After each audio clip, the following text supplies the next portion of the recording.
I've been trying to make my wallet fold all day. Cashing in my dreams, big payout. Underneath my money tree, big shade. Hey frequent flyers, and welcome back to another Plan With Me video. So this month we are sitting down to plan out February. January is about to be over and done, really in like 2 days. So 3 days, something like that. I don't know, but yeah, it's time to plan for February.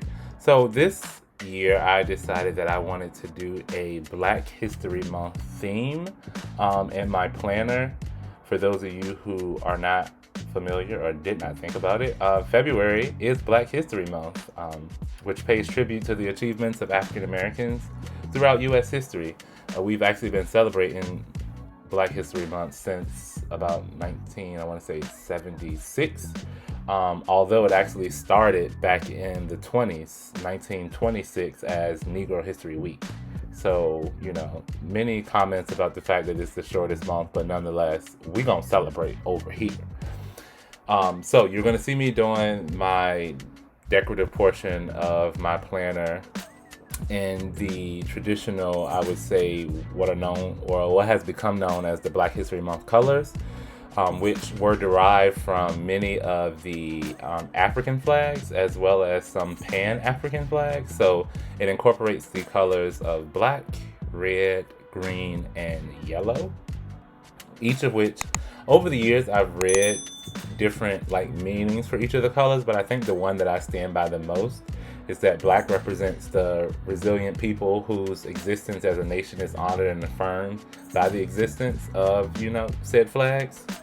Red symbolizes the blood of the innocent black lives that has been shed throughout history. Yellow stands for optimism, justice, and equality for everyone. And green symbolizes Africa's rich greenery and other natural resources. So definitely vibing with this spread this month.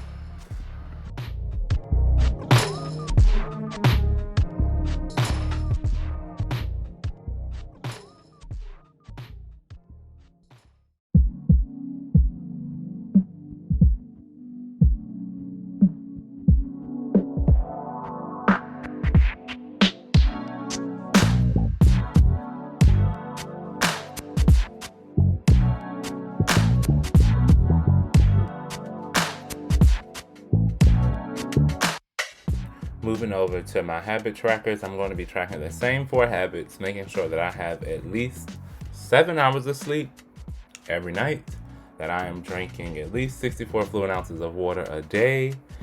I'm trying to have more no-spend days than I have spend days in the month of February. And lastly, having connections with people outside of my best friend that I talk to every day. So I use a little grid system, and every day that I open my planner, I just reflect back to the previous day, and I kind of just shade in beside each of the habits, whether I achieved it or not.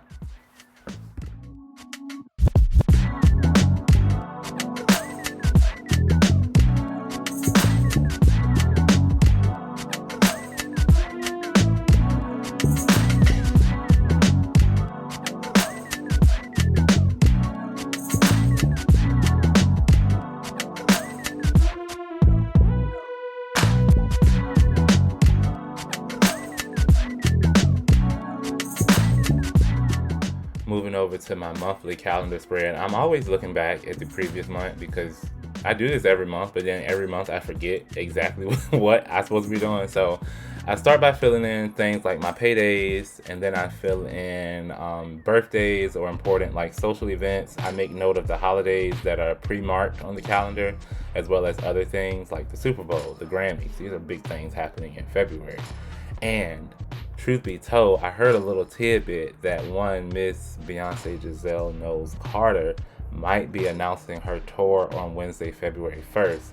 So we are definitely going to have our eyes and ears open for that, because y'all already know, Club Renaissance, we're in there.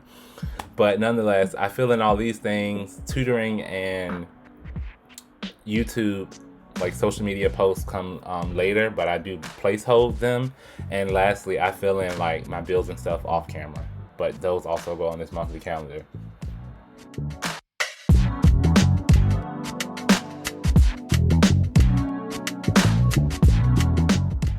Now I'm going to start time blocking on the weekly spread for the first week, well, the last week of January, first week of February. And I was struggling with this tape because I use partial tape and then I fill it in because for a huge chunk of the day, I'm usually at work, so nothing else is getting done. So I don't allocate a lot of space for that, but the struggle was real. But nonetheless, I'm going to start by filling in. I found the system that works best for me is, because I color code everything, I just shade in the blocks of time where I'm going to be doing certain tasks. Like this light green is for my actual job, blue is for my tutoring brand, red is for YouTube, and then orange is for anything social. And then in the block of like the colored block, I can just write the actual to-do list about what I need to accomplish in that block of time. And so this system worked pretty well for me a couple weeks in January. So I'm gonna probably carry that over because it's working for me right now. And then on this last column, I can just make my generic to-do list for the week.